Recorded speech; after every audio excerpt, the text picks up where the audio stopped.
Neither of them were used to the New Mexico sun yet, or the low humidity environment, for that matter. Both had commented constantly about these after moving to the state a month prior, yet the small matters of heat stroke and dehydration were the furthest things from their minds. Paul and Sandra sat quietly on their private deck, watching the sun set across the valley, wine in hand, in relative silence.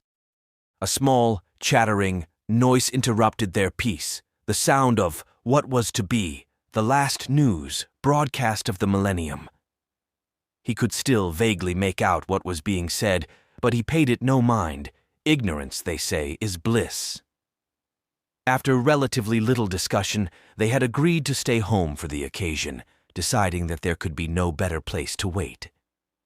He had meticulously placed a couple of chairs outside by the edge of their pristine deck, where they sat apprehensively.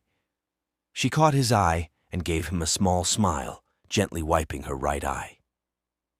He squeezed her hand and looked up into the darkening sky. He knew it would happen soon.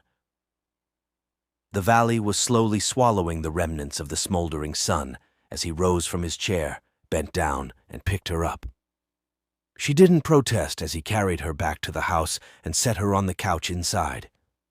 The chatter from the news was a much clearer, and they both listened closely for a while as darkness descended on their piece of paradise. The man delivering the broadcast was still signing off when the signal was lost. Sandra took his hand again suddenly and turned to face him, now with real tears in her eyes. He cupped her face with his hands and kissed her forehead, trying to impress all of his love on that single spot. Sadness, heartbreak, and fear ruled them as the eastern sky exploded with white light. She cried out and covered her head, but he pulled her to face him, and they stared into each other's eyes. More light exploded from the west now. "I love you so much," Paul said, kissing her for the last time.